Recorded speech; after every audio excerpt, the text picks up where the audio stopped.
नमस्कार विद्यार्थी मित्रांनो, कशा आहात सगळे? होप तुम्ही आनंदी असाल. आज आपण 12वी डिस्कस करतोय मेकॅनिकल प्रॉपर्टीज ऑफ फ्लुइड आणि त्यातलं आर्टिकल अभ्यासतोय आपण Bernoulli's equation. Swiss scientist Daniel बर्नॉली यांनी हे इक्वेशन फाइंड आउट करून दिलेलं आहे आपल्याला. हे इक्वेशन दोन मिडियमशी डील करतं, एक म्हणजे गॅसेसशी आणि एक म्हणजे फ्लुइडशी. पण आपल्याला माहिती आहे की आपण मेकॅनिकल प्रॉपर्टीज ऑफ फ्लुइड ह्याच्यामध्ये फक्त लिक्विडचा अभ्यास करतोय, त्याच्यामुळे आपण फोकस करूया फक्त लिक्विडची. तर चला तर मी इक्वेशन काय म्हणते आपण अगोदर चर्चा करू. मी काय घेतलंय, मी एक पाईप घेतलाय. ह्या पाईपचा लोअर एंड आहे त्याचा एरिया मोठा आहे आणि अप्पर एंड आहे त्याचा एरिया छोटा आहे. टेक्स्टबुक मध्ये ही डायग्राम दिल्या म्हणून आपण डायग्राम काढल्या, साहजिकच आहे. कदाचित काही मुलं खालचा एरिया छोटा काढतील, वरचा एरिया मोठा काढतील, काय फरक नाही पडत, बरोबर का? तुमचं फक्त तुम्ही सिम्बॉलिक तुम्ही करेक्ट पाहिजे. आला सगळ्यांच्या? चला पुढं. बर्नॉलीज इक्वेशन असं म्हणतं की तुम्ही तुम्ही समजा ही पाईप घेतला, तर डायग्राम मला काही पुसायची नाही म्हणून मी तो दुसरी डायग्राम काढतो. अशा पद्धतीने तुम्ही समजा ही पाईप घेतली आणि ह्या पाईपच्या संदर्भात तुम्ही कुठेही दोन एरिया काढले किंवा तीन एरिया काढले, तर ह्या ठिकाणचा जो एरिया आहे A1 एरिया, ह्या ठिकाणचा एरिया आहे A2 एरिया, ह्या ठिकाणचा एरिया आहे A3 एरिया, ह्या तीन एरियावरची, फॉर एक्झाम्पल तीन म्हणले, असंख्य जेवढे एरिया असतील त्या सर्व एरियाच्या ठिकाणची पोटेन्शियल एनर्जी म्हणण्यापेक्षा pressure energy plus kinetic energy plus change in potential energy he constant भरते. म्हणजे तुम्ही एरिया A1 वरती ह्या तिघांच्या एनर्जीची ऍडिशन केली, तेवढीच ऍडिशन इथे A2 च्या ठिकाणी भरणार आहे, तेवढीच एनर्जी A3 च्या ठिकाणी भरणार आहे, बरोबर का? A3 उंचावरती आहे, कदाचित हाईट वाढल्यामुळे पोटेन्शियल वाढेल. मग जर एक एनर्जी वाढली तर ही कॉन्स्टन्सी भरण्यासाठी कोणतरी कमी होईल, बरोबर का? म्हणजे येऊन जाऊन तुम्ही जेवढे एरिया घेणार त्या प्रत्येक एरियावरच्या ह्या तीन प्रत्येक एरियावरच्या ह्या तीन एनर्जीची बेरीज ही काय भरते, तर ही कॉन्स्टंट भरते. मग तुम्ही कितीही प्रयत्न केले तरी सुद्धा एरियाची बेरीज, कदाचित काय मी सांगितलं, समजा हा कमी झाला तर हा वाढेल, हा वाढेल, हा कमी झाला हा वाढेल, हा वाढेल, बरोबर का? पण तिघांची बेरीज काय भरणार आहे? तिघांची बेरीज सारखेच भरणार आहे. ह्यालाच म्हणायचं Bernoulli's equation. Swiss scientist Daniel Bernoulli's यांनी हे इक्वेशन फाइंड आउट करून आपल्याला दिले, बरोबर आहे का? मग ते इक्वेशन काय म्हणतं त्याचं आपण लिहून घेऊया इक्वेशन. तर त्या इक्वेशन प्रमाणे पी म्हणजे काय? Pressure energy plus 1/2 rho V square rho G H is equal to constant, बरोबर का? म्हणजे प्रेशर एनर्जी, सेकंड म्हणजे चेंज इन कायनेटिक एनर्जी आणि थर्ड म्हणजे change in gravitational potential energy. ह्या तिघांची बेरीज काय भरते? कॉन्स्टंट भरते, बरोबर? पी म्हणजे pressure energy 1/2 rho V square. प्रथम तसे तुम्हाला वाटलं की सर चुकतोय तुमचं, 1/2 mv स्क्वेअर असतं, पण नाही मित्रांनो, काय बदल केलाय मी सांगेन. पण हे काय आहे? कायनेटिक एनर्जीच आहे. हे काय? पोटेन्शियल एनर्जी आहे. म्हणजे या तिघांची बेरीज काय भरते? कॉन्स्टंट भरते. ह्या इक्वेशनलाच म्हणायचं बर्नॉलीज इक्वेशन म्हणायचं. काय म्हणायचं? बर्नॉलीज इक्वेशन असं म्हणायचं. समजतंय? चला तर मग आता आपण प्रूव्ह करायला घेऊया. हे इक्वेशन मी लिहितो कोपऱ्यामध्ये, येतो वाटलंच तर. बघा दिसतंय काय? तर P plus 1/2 rho V square plus rho G H is equal to constant, हे आपल्याला प्रूव्ह करायचं. बघा बरं प्रूव्ह होतंय का? समजतंय काय झालं ते? डायग्राम समजली का? डायग्राम समजत असेल, एक एरिया A1 आहे, खालचा एरिया A1 आहे, कुठला तर एरिया घेऊ आपण नंतर, बरोबर का? फक्त हे रेड पेन न काढलेलं काय? रेड पेन न काढलेला हा फ्लो आहे. कसा दिसतोय? स्ट्रीमलाईन फ्लो आहे. कंडिशन काय? बर्नॉलीज इक्वेशन शोधायचंय फ्लुइडचं, लिक्विडचं बर्नॉलीज इक्वेशन शोधायचंय, पण क्रायटेरिया काय पाहिजे? Fluid should be ideal. Fluid कसं पाहिजे? आयडियल पाहिजे. म्हणजे काय पाहिजे? इथं क्रायटेरिया लिहून ठेवा, फ्लुइड शुड बी आयडियल, बरोबर का? Fluid should be ideal. Fluid should be ideal म्हणजे काय? फ्लुइड कसं पाहिजे? फ्लुइड इनकॉम्प्रेसिबल पाहिजे. वारंवार आपण सांगितले की ह्या टॉपिकमध्ये फ्लुइड इनकॉम्प्रेसिबल पाहिजे, आणि दुसरं म्हणजे फ्लुइडचा फ्लो हा स्ट्रीमलाईन पाहिजे. बरोबर, स्ट्रीमलाईनच आहे का, स्ट्रीमलाईनच आहे. हे दोन क्रायटेरिया त्या फ्लुइडनं फुलफिल केले पाहिजेत, म्हणजे किंबहुना असं म्हणता येईल फ्लुइड हे आयडियल पाहिजे. आलं सगळ्यांच्या. चला तर मग पुढे जाऊ आपण. आता मी डायरेक्ट इक्वेशन सॉल्व्ह करायला घेतो. पहिली एनर्जी काढू आपण. कुठल्या पहिली एनर्जी? पहिल्यांदा एनर्जी गरज का भासली ते सांगायचं विसरलो. समजा तुमच्या घरामध्ये, तुमचं घर असं मोठं आहे बरोबर, आणि तुमच्या घरावरती एक टाकी आहे. ह्या टाकीमध्ये तुम्हाला पाणी टाकायचं आहे. मग एक पाईप घेतला आणि पाईप तुम्ही ह्या ग्राउंडवरच्या एका नळाला कनेक्ट केलं. आता आपल्याला माहिती आहे की नळाला काय एवढं, तुम्ही एक वर्ड वापरता ना, तुम्ही पाईप इथं कनेक्ट केली नळाला, टॅपला इथं कनेक्ट केली पाईप, आणि ती पाईप वरती टाकीमध्ये सोडली. तुम्ही काय म्हणता इथं गेल्यानंतर? पाण्याला प्रेशर नाही असं म्हणता, बरोबर का? म्हणजे इथं प्रेशर नाही आहे किंवा इथं सफिशियंट प्रेशर नाही बॉटमला, म्हणून जेणेकरून पाणी वर जात नाही. मग तुम्ही काय करता मित्रांनो? तुम्ही काय करता, तुम्ही इथे एक मोटर बसवता, इलेक्ट्रिक मोटर बसवता ना पाण्याची. मोटर बसवता, मोटर चालू केल्यानंतर काय होतं, पाण्याला प्रेशर मिळतं आणि पाणी काय होतं, त्या टाकीमध्ये वर जातं हाईटवरती. आता पाण्याला ढकलण्यासाठी तुम्ही काय लावलं, मोटर लावली. ह्याचा अर्थ तुम्ही त्याच्यावरती एक्सटर्नल फोर्स अप्लाय केला होता, किंवा असं म्हणू आपण त्याला की तुम्ही वर्कडन अप्लाय केलं होतं, वर्कडन. बरोबर का? तुम्ही मोटर लावता मित्रांनो, म्हणजे तुम्ही वर्कडन अप्लाय करता. आणि वर्कडन काय आहे? Work done is one form of energy. Work done काय? Work done is one form of energy. बरोबर. मग बर्नॉलिस इक्वेशन मधलं ही जी पहिली टर्म असते प्रेशर एनर्जी, त्यालाच बरेच ठिकाणी असं म्हणतात वर्कडन बाय प्रेशर एनर्जी. समजतंय? आलं सगळ्यांच्या? म्हणजे तुम्ही काय केलं, तुम्ही खालून बॉटम पासून इथं ह्या केसमध्ये बघा, हे तुम्ही वर्कडन लावणार. वर्कडनचा फॉर्म्युला आहे फोर्स इन डिस्प्लेसमेंट. तुम्ही फोर्स लावणार. फोर्स लावल्यामुळे काय होते, फ्लुइड पुढे सरकते. आलं सगळ्यांच्या?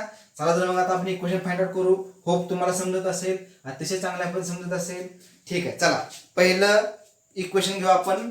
प्रेशर एनर्जी आपण असं म्हणू वर्कडन बाय प्रेशर एनर्जी. चला इथं म्हणू आपण त्याला रोमन 1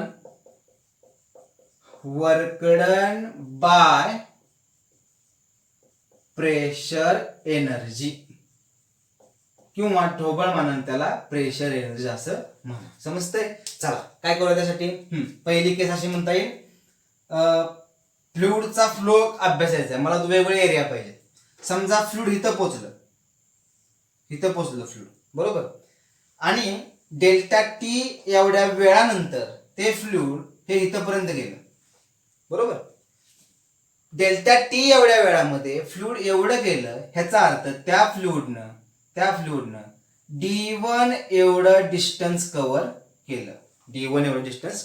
बरोबर. आणि हा एरिया किती आहे मित्रांनो? हा एरिया आहे, अज्युम करा एरिया A1 आहे. आला सगळ्यांच्या? चला पुढे जाऊ आपण आता. नंतर ते फ्लुइड पुढे सरकलं, आणि ते फ्लुइड पुढे सरकल्यानंतर त्यानं आता हा एरिया कव्हर केला. इन केस डिस्टन्स किती सरकला तो? त्याचा डिस्टन्स D2 एवढा पुढे गेला, डिस्प्लेसमेंट D2 मिळालं, आणि एरिया किती मिळाला ह्याचा? एरिया मिळाला A2 एवढा एरिया मिळाला. बरोबर. परत वेळ किती लागला त्याला? वेळ परत डेल्टा टी लागला. इथं प्रत्येक वेळेला मी डेल्टा टी घेतोय, कारण की हे घडतंय खूप कमी वेळामध्ये, म्हणजे डेल्टा टी स्मॉल टाइम आहे की जो नंतर विसरला तरी चालेल. बरोबर. केस समजले काय म्हणतो मी ते? चला काय म्हणतो मी, केस फ्लुइड पुढे सरकायला लागले. D1 एवढ्या वेळामध्ये किंवा डेल्टा टी एवढ्या वेळामध्ये डिस्टन्स D1 एवढं फ्लुइड पुढे गेलं, एरिया A1 आहे. देन आफ्टर D2 एवढं डिस्टन्स गेलं, A2 एवढा एरिया कव्हर केला, वेळ परत डेल्टा टी एवढा लागला. समजतंय? ह्या दोन केस मध्ये मला वर्कडन काढायचं आहे. समजतंय? चला मग पहिल्यांदा कन्सेप्ट काय म्हणतो, वर्कडन. What is work done? इथं लिहायला लाल पेन परत पुसणार आहे मी.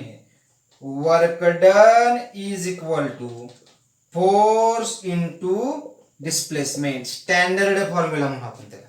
बरोबर का? Work done is equal to force into displacement. समजतंय? ठीक आहे. फोर्स म्हणजे काय असतं मित्रांनो? वाटलंच तर लिहून घेऊ, कारण काय अडचण नाही आपल्याला. एखादा स्टेप वाटलं चालते, काय अडचण नाही, फक्त समजलं पाहिजे. Work done by pressure energy is equal to force into displacement, किंवा तात्पुरतं काय म्हणा, फक्त साधं वर्कडन म्हणा, स्टँडर्ड फॉर्म्युला वर्कडनचा, बरोबर. Work done is equal to force into displacement. आलं? ठीक आहे. आता मला सांगा मित्रांनो, इथं फोर्स आहे ना, प्रेशर म्हणजे काय असतं मित्रांनो?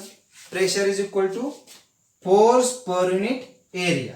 Force per unit area. Since pressure is equal to force per unit area, therefore force is equal to pressure into area. समजतंय? अडचण काय आहे का? अडचण नसावी. दोन फॉर्म्युले मिळाले, work done is equal to force into displacement आणि फोर्स म्हणजे प्रेशर इंटू एरिया. आता हा फॉर्म्युला ह्याच्यामध्ये पुटअप करा. W is equal to work done is equal to force म्हणजे किती मिळाला? पी ए आणि डिस्प्लेसमेंट किती घेतो आपण? डिस्प्लेसमेंट डी घेतोय बघा आपण, D1 आणि D2 घेतलंय, बरोबर. मग डब्ल्यू किती मिळाला? डब्ल्यू मिळाला PAD एवढा मिळाला. समजतंय? चला आता हे इक्वेशन दोन जे आपले एरिया मिळालेत, A1 एक एरिया मिळालाय, A2 एक एरिया मिळालाय, ह्या दोन एरियावरती वर्कडनचं इक्वेशन आता इम्प्लिमेंट करा. मग W1 किती मिळतं? W1 इज इक्वल टू, बोला इथलं प्रेशर किती आहे? P1 घ्या, लिहिल्याने आपण पण P1 म्हणायचं. प्रेशर P1 मिळतं. एरिया किती आहे मित्रांनो? A1 आहे आणि डिस्टन्स किती आहे? D1 आहे, बरोबर. चला W2 किती मिळतं? W2 मिळतं P2A2 D2 मिळतं, बरोबर. दोन मला वर्क डन मिळाले, W1 मिळालं, W2 मिळालं, बरोबर. ठीक आहे. चला आता हे दोन वर्क डन मिळाले, तर नेट वर्क डन काढता येईल आपल्याला. नेट वर्क डन डेल्टा किंवा DW is equal to W2 किंवा W1 minus W2. W1 minus W2 का घ्यायचं? कारण की साहजिकच W1 काय मोठा आहे. समजतंय? आलं सगळ्यांच्या? परत सांगायचं का? चला परत सांगूया. तीन एनर्जी मला मिळतात. पहिली प्रेशर एनर्जी, दुसरी कायनेटिक एनर्जी, तिसरी पोटेन्शियल एनर्जी. पहिला आपण प्रेशर एनर्जी काढूया. Work done by pressure energy. Work done किती असतं? फोर्स इंटू डिस्प्लेसमेंट, बरोबर. प्रेशर किती असतं? Force into force divided by area. Therefore force is equal to pressure into area. Force ह्याच्यामध्ये ठेवा इक्वेशन मध्ये. काय मिळतं? W is equal to pressure area D displacement. W1 is equal to P1A1 D1. W2 is equal to P2A2 D2, बरोबर. Net work done DW is equal to W1 minus W2 मिळालं. समजते सगळ्यांना काय म्हणतो मी? ते इक्वेशन भरपूर मोठं आहे. पहिली स्टेप लिहून घ्या म्हणजे आपल्याला फळा पुसता येईल, बरोबर. चला लिहून घ्या पटकीने, स्क्रीनशॉट घ्या. स्क्रीनशॉट घ्या. चला तर मग आता पुढे जाऊ आपण. आता पुसतो आता, काय गरज नाही. सोपं आहे का? अरे अतिशय सोपं आहे मित्र, काही अवघड नाही. फिजिक्स हे अतिशय सोपं शास्त्र आहे, फक्त ते आवडीनं केलं पाहिजे. DW इज इक्वल टू, परत लिहायचेच, W1 minus W2. Therefore DW is equal to W1 किती मिळालं मित्रांनो? P1A1 D1 minus P2A2 D2. हे इक्वेशन मला इथं मिळालं, बरोबर आहे. चला आता इक्वेशन ऑफ कंटिन्युटी काय? ह्याला इक्वेशन 1 म्हणू. आता बस झालं, भरपूर इक्वेशन घेतले आपण, इक्वेशन 1 म्हणू. इक्वेशन 1 2 3 लिहायची सवय लावून घ्या मित्रांनो, बरोबर. एक्सप्रेशन इम्प्रेसिव्ह दिसतं, छाप पडते एक्झामिनरवरती. असो, इक्वेशन ऑफ कंटिन्युटी काय सांगतं? इक्वेशन ऑफ कंटिन्युटी दोन इक्वेशन आहेत. पहिलं हे आहे A1 D1 is equal to A2 D2 is equal to AD is equal to constant. तुम्ही म्हणलं की सर तुम्ही हे सांगितलंच नाही आम्हाला. अरे हेच सांगितले, ह्याच्यावरून पुढचे इक्वेशन शोधून काढले आपण. पुढचे इक्वेशन काय होतं? A1 V1 is equal to A2 V2 is equal to AV is equal to constant, बरोबर का? हे दोन्ही जे आहेत ह्या दोघांनाही म्हणायचं इक्वेशन ऑफ कंटिन्युटी म्हणायचं, बरोबर. आपल्या टेक्स्टबुक मध्ये असं केलंय म्हणून आपण असं घेतलंय A1 D1, परंतु इथं अजूनही घेता येईल. D1 म्हणजे काय असतं? Displacement is equal to velocity into time असतं. इथं असं पण येईल P1A1 V1 delta T minus P2A2 V2 delta T, असं पण होऊ शकतं. डेल्टा टी निघून जाणार कारण निग्लिजिबल आहे म्हणून. मग आता काय A1 V1 राहतं. असो, परंतु A1 D1 घेतलं काय आणि A1 V1 घेतलं काय, दोन्ही नंतर एकच येतात. आलं सगळ्यांच्या? चला तर DW किती सांगा मित्रांनो. आता DW किती? P1 as it is. A1 D1 म्हणजे किती आहे मित्रांनो? A1 D1 म्हणजे किती आहे? A1 D1 म्हणजे किती असतं? AD किती असतं एडी, बरोबर, एडी मायनस मायनस P2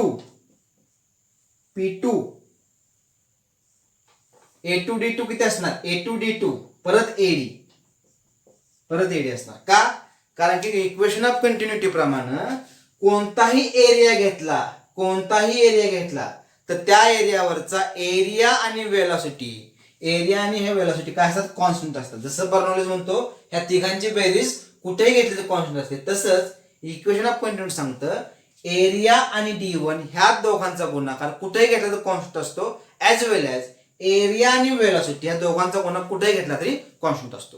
3 गोष्टी समजल्या पाहिजे तुम्हाला. काय समजल्या पाहिजे, कोणताही एरिया घ्या, हे इक्वेशन आणि हे इक्वेशन काय असतं कॉन्स्टंट असतं, सेम असतं. समजतंय. चला हे इक्वेशन मला मिळालं. मग आता काय म्हणायचं, DW is equal to P1 minus P2 AD असं इक्वेशन मला इथं मिळालं. ह्याला इक्वेशन वाटलंच तर 2 लिहूया. बरोबर आहे मित्रांनो. समजते काय चाललंय ते, समजत असेल लाईक करा, एनकरेज करा मला. बर चला P1 मायनस D1. आता मित्रांनो AD म्हणजे काय तुम्ही लगेच सांगायचं मला. ए म्हणजे काय, व्हॉट इज एरिया, बरोबर. What is D displacement. हे डिस्प्लेसमेंट डी आणि हे एरिया. डिस्प्लेसमेंट आणि डी या दोघांचा गुणाकार काय असतो रे, काय असतो दोघांचा गुणाकार, एरिया इंटू डिस्प्लेसमेंट म्हणजे काय व्हॉल्यूम. कारण एरिया म्हणजे distance square multiply by distance cube म्हणजे काय आला व्हॉल्यूम आला. म्हणजे इक्वेशन कसं येणार, DW is equal to P1 minus P2 into DV मला मिळालं, बरोबर, इंटू DV मला मिळालं. स्मॉल व्हॉल्यूम आहे म्हणून किंवा चेंज हा व्हॉल्यूम मध्ये चेंज झाला म्हणून DV घ्या. समजतं इक्वेशन 3 काय आलं. डाऊट आहे काय आतापर्यंत, डाऊट असेल तर विचारा मला कमेंट करून. लिहून घ्या सगळे, कमेंट स्क्रीनशॉट घ्या आणि लिहून घ्या. इक्वेशन 3 मला इथं मिळालं. समजतंय, चांगल्या पण समजतंय का, चला समजत असेल. हे इक्वेशन 1 तर समजले तुम्हाला काय ते. इक्वेशन ऑफ कंटिन्युटी काय असतं, A1D1 is equal to A2D2 is equal to AD is equal to constant आणि A1V1 is equal to A2V2 is equal to AV is equal to constant असतं. दोघांच्या पैकी जे इक्वेशन तुम्हाला घ्यायचं आहे ते घेऊ शकता, पण आपण पहिले इक्वेशन घेऊया. A1D1 म्हणजे काय AD, A1D1 म्हणजे काय AD म्हणून मी इथे AD घेतलं. A2D2 म्हणजे काय परत AD म्हणून इथे AD घेतलं. AD काय कॉमन येईल. AD म्हणजे काय असतं, इक्वेशन 3 असतं, त्याला म्हणतो DW is equal to P1 minus P2 DV असं इक्वेशन मला मिळालं. समजतं सगळ्यांना. चला पुढे जाऊ, आपण लिहून घ्या इक्वेशन नंबर 3. ठीक आहे. आता एनर्जीचा एक फॉर्म इथं संपला. इक्वेशन 3 मला मिळालं, बरोबर. चला आपण आता कायनेटिक एनर्जीकडे जाऊ. Number 2, change in kinetic energy म्हणजे डेल्टा के. कायनेटिक एनर्जीचा फॉर्म्युला काय मित्रांनो, 1/2 mv², बरोबर. हे v स्मॉल आहे बरं का. आता मास आपण घेणार नाही, मास यावेळी डेन्सिटी घेणार. मी तर काय येणार आहे, kinetic energy is equal to 1/2 since density is equal to mass upon volume capital V घ्या, m is equal to rho into V मला मिळेल, बरोबर का. म्हणजे मास किती असतो, rho into volume V square. समजते काय चाललंय ते, अडचण काय का मित्रांनो, अतिशय सोपा आर्टिकल. मग आता हा एरिया A1 आणि हा एरिया A2 ह्या दोघांच्या ठिकाणी मला हे इक्वेशन वापरायचं आहे. मग इक्वेशन कसं येईल, देअरफॉर कायनेटिक एनर्जी ऑफ 1 म्हणा इज इक्वल टू, इथली एनर्जी घेऊ आपण 1/2 रो, डेन्सिटी बदलायची काही गरज नाही. व्हॉल्यूम किती आहे इथला व्हॉल्यूम किती आहे मित्रांनो, व्हॉल्यूम कसा काढतो, एरिया इंटू डिस्प्लेसमेंट ना, आत्ताच आपण अभ्यासलं. म्हणजे A1D1 v² अशा पद्धतीने मला हा एरिया मिळेल किंवा हा कायनेटिक एनर्जी मिळेल. आणि इथली वेलोसिटी सुद्धा असते v1² असते. आलं सगळ्यांच्या समजते मी काय म्हणतो ते, परत एकदा सांगू का, 1/2 mv², मास म्हणजे किती रो इंटू व्ही, बरोबर. आता हे इक्वेशन मला एकदा इथं वापरायचं आहे, एकदा इथं वापरायचं आहे. इथली डेन्सिटी बदलणार नाही, फ्लुइड इनकॉम्प्रेसिबल आहे. म्हणजे कायनेटिक एनर्जी 1 किती मिळेल, 1/2 रो, बरोबर. वेलोसिटी व्हॉल्यूम काढायचं, व्हॉल्यूम किती असणार आहे A1 into D1 A1 into D1 म्हणजे व्हॉल्यूम, मगाशीच आपण चर्चा केली. A1 D1 आणि वेलोसिटी किती असणार आहे, V1 स्क्वेअर असणार आहे. समजतंय? चला पुढे जाऊ आपण आता. कायनेटिक एनर्जी ऑफ टू मिळेल. किती मिळेल kinetic energy of two? 1/2 rho A2D2 V2 square मिळेल. A2D2 कुठली? आता इथली ह्या सेकंड एरियाची, बरोबर का? सेकंड एरिया आहे, त्याचा एरिया A2 आणि डिस्प्लेसमेंट झालं D2 झालं. ह्या दोघांचा गुणाकार काय येईल? V2 येईल, म्हणजे व्हॉल्यूम येईल, म्हणजे रो A2D2 V2 मला मिळेल. समजतंय? चला इक्वेशन समजलं, लिहून घ्या पटकीने, मग स्क्रीनशॉट घ्या, लिहून घ्या. चला तर मग पुढे जाऊ आता. Change in kinetic energy delta E मला काढायचं आहे. मग कसं काढणार होतं delta E? So delta E is equal to delta K E is equal to दोन कायनेटिक एनर्जी मिळाल्या, kinetic energy minus kinetic energy. तुम्ही मला सांगायचं की पहिल्यातनं दुसरं वजा करायचं का दुसऱ्यातनं पहिलं वजा करायचं? मी लिहितो इथं सेकंड मधनं फर्स्ट वजा करा. का बरं मित्रांनो? दोन इक्वेशन बघा. A1 1/2 रो कॉन्स्टंट आहे, प्रश्न त्याचा नाही. D1 D2 काय, A1 D1 A2 D2 काय मॅटर करत नाही. कसं सांगतो मी तुम्हाला? हे दोन्ही सारखं असतात, पण V1 V2 म्हणजे काय असतं रे? वेलॉसिटी असते ना. आणि मी काय सांगितलं, इक्वेशन ऑफ कंटिन्युटी काय सांगतं? एरिया लहान झाला की वेलॉसिटी काय होते? वेलॉसिटी वाढते, बरोबर का? म्हणजे हा एरिया लहान आहे, इथली वेलॉसिटी जास्त असणार आहे, म्हणून V2 मायनस V1 घेणं क्रमप्राप्त आहे, बरोबर का? म्हणजे इथं काय येणार आहे? Delta K E is equal to 1/2 m. जर एक्झाम मध्ये तुम्ही जर 1-2 केलं, तुमचं इक्वेशन ऑफ कंटिन्युटी कधीच बरोबर येणार नाही, कारण तुम्हाला ते बेसिकच समज नाही. सेकंड एरियावरची वेलॉसिटी जास्त आहे, म्हणून V2 मायनस V1 घेणं बरोबर आहे तिथं. मग इथं काय येणार आहे? 1/2 सेकंडचे किती आहे? Row A2 D2 V2 square minus, माझ्याकडे जागा नाही समजून घ्या तेवढं, आता खाली लिहितो मी इथं. इथं काय येणार मग?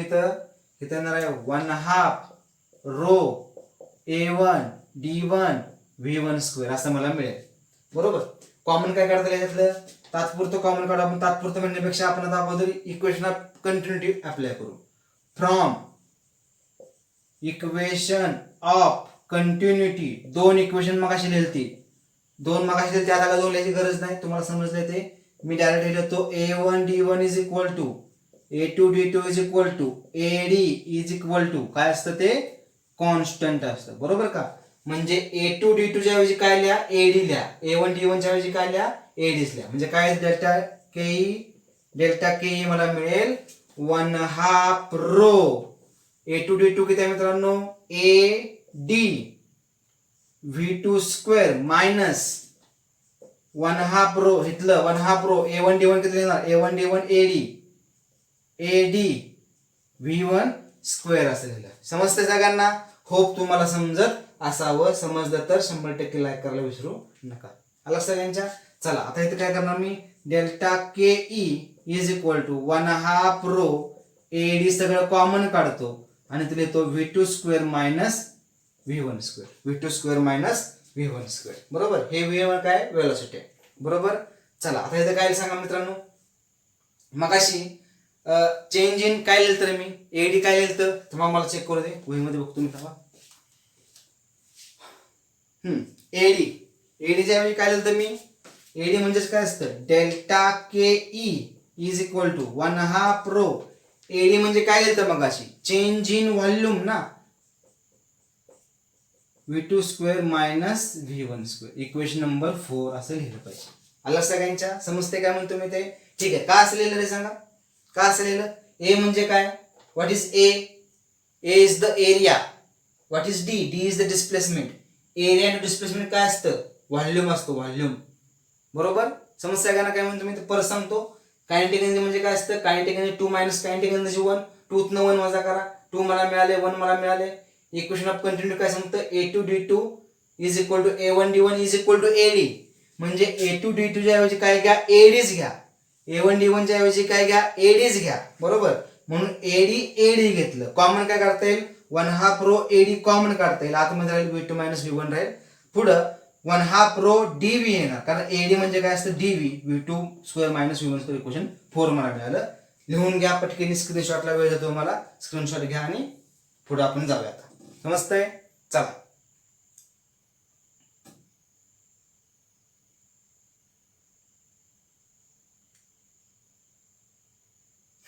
चला पुढे काय येईल तिथं. आता अशा पद्धतीनं इक्वेशन 4 पर्यंत तुम्ही आला, इक्वेशन 4 पर्यंत तुम्ही आला. कायनेटिक एनर्जी काढली, प्रेशर एनर्जी काढली. आता आपण काढूया ते म्हणजे potential energy. Number 3 change in potential. सोपं आहे का रे? अतिशय सोपं आहे. प्रॉब्लेम एवढाच आहे आपला की आपला बोर्ड लहान असल्या कारणानं मला ते वारंवार पुसावं लागतंय आणि एक लिंक राहत नाही.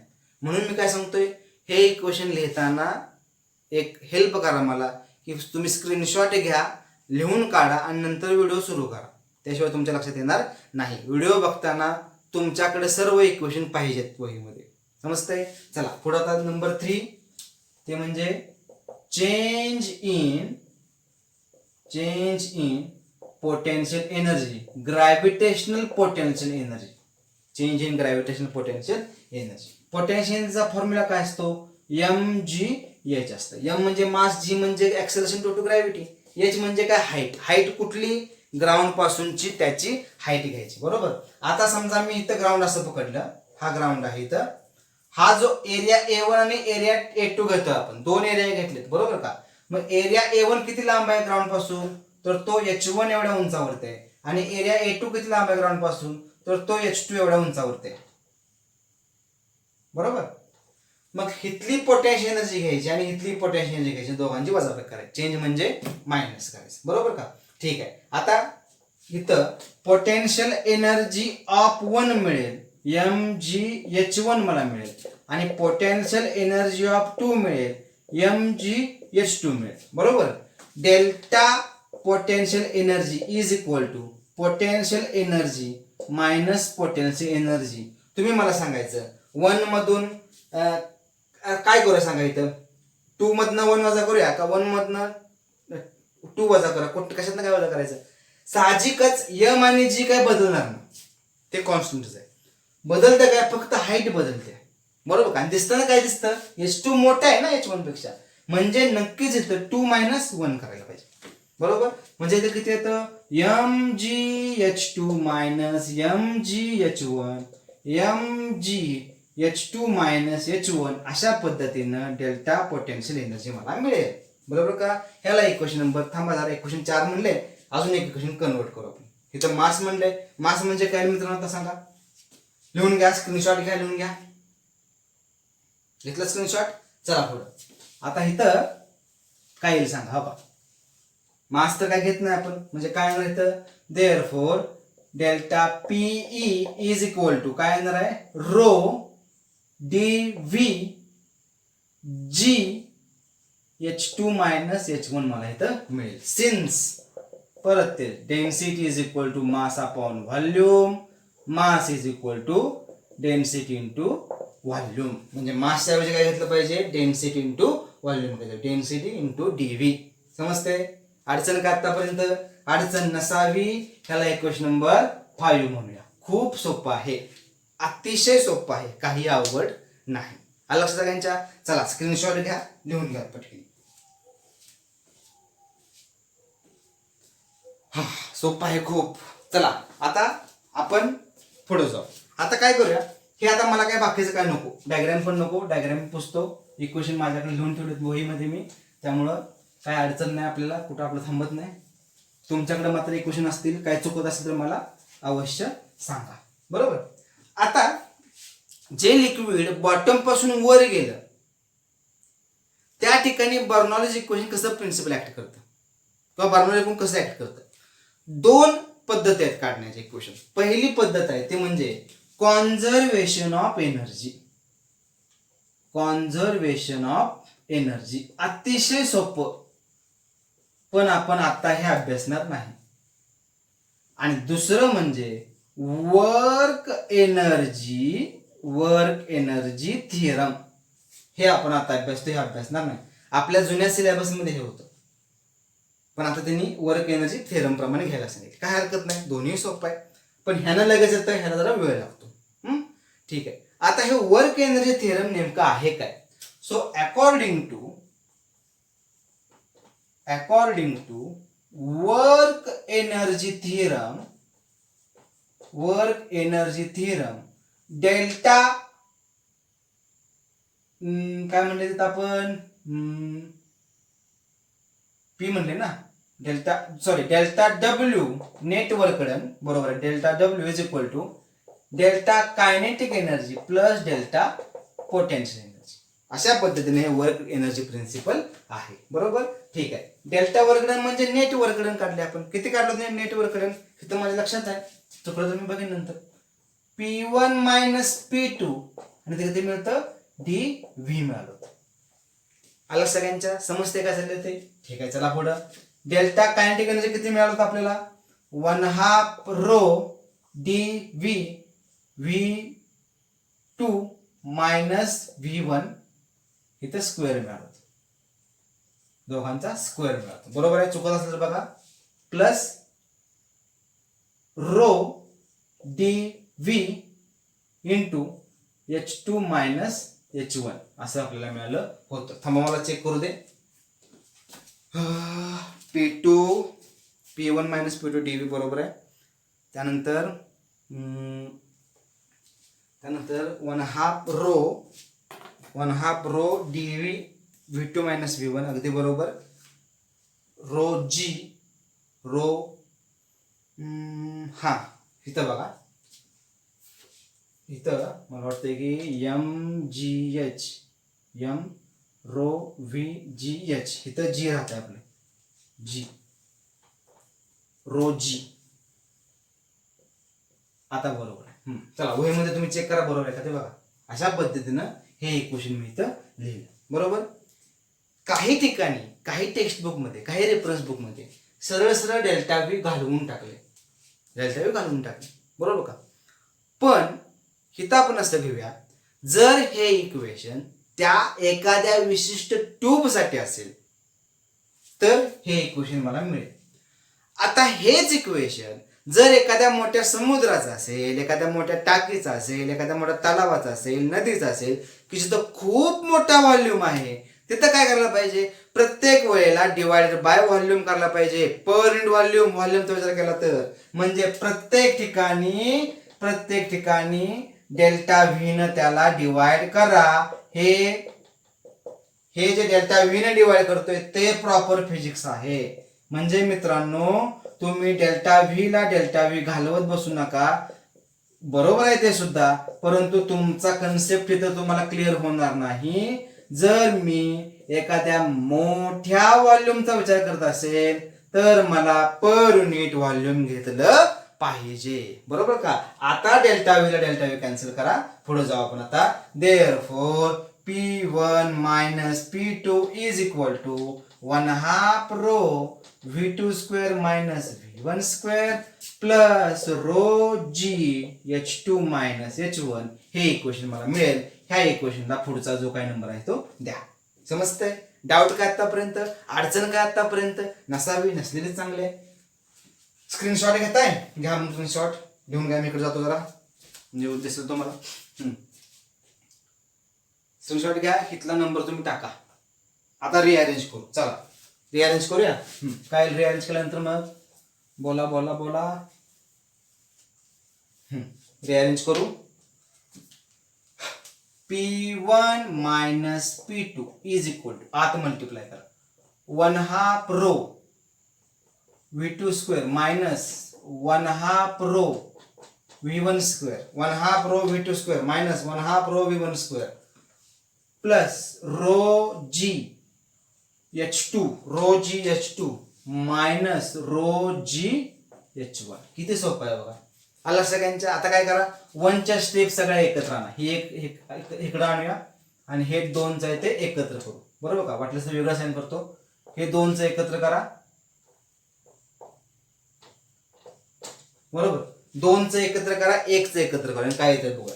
P1 असंच लिहा. देअरफॉर P1 1चं कुठं आहे? ही स्टेप इकडे आणूया. प्लस मायनस आहे ना, ते प्लस होईल. प्लस रो v1 इकडं मायनस आहे ना प्लस होईल plus rho GH1 is equal to आता काय करूया मायनस तिकडे नेऊया हे 2चं तिकडे न्यायचं ना आपल्याला हे मायनस काय होईल प्लस P2 होईल बरोबर 2 ऑलरेडी प्लस आहे 1/2 रो v2 आणि हे ऑलरेडी प्लस आहे म्हणजे रो GH2 मला मिळेल रो GH2 मला इथं मिळेल बरोबर काय इक्वेशन आलं बघा बरं काय इक्वेशन आलं इथं खालचं पुस्तक डायग्राम पण काढतो जरा अजून एकदा शेवटचं इक्वेशन मला काय येते हे डायग्राम असे काढले होते आपण बरोबर का हा एरिया इथला घेतला होता हा एरिया इथला घेतला होता बरोबर का इथल्या एरियावरची ह्या तिघांची बेरीज P1 पहिला आठवा 1/2 रो v1 रो GH ह्या इथल्या एरियाची तिघांची बेरीज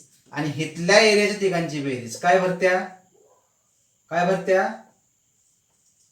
तर ती सेम भरत्या ना इज इक्वल टू म्हणलंय बरोबर का जर हीच आयडिया मी लावली आणि अशा पद्धतीनं तिसरा एक एरिया घेतला तर पुढे काय येणार इज इक्वल टू येणार तिसरा एरिया घेतला तर तिसरं equation is equal to P3 plus 1/2 rho v3 plus rho GH3 चौथा घेतला 3च्या ऐवजी 4 लिहा पाचवा घेतला 4च्या ऐवजी 5 लिहा फक्त एरियाचा आकडा बदलत जावा 3 टर्म कधीही बदलणार नाही त्यालाच म्हणायचं बर्नॉलीज इक्वेशन आणि इन जनरल काय लिहितो आपण P1 किंवा 1 नको लिहिला आता sorry in general 1/2 rho v2 plus rho GH is equal to constant and this is the Bernoulli's equation इतकं भलं मोठं इक्वेशन आहे तुमच्याकडे वही असल्या कारणानं तुम्हाला पटपट लिहिता येईल जरा मला या वेळेला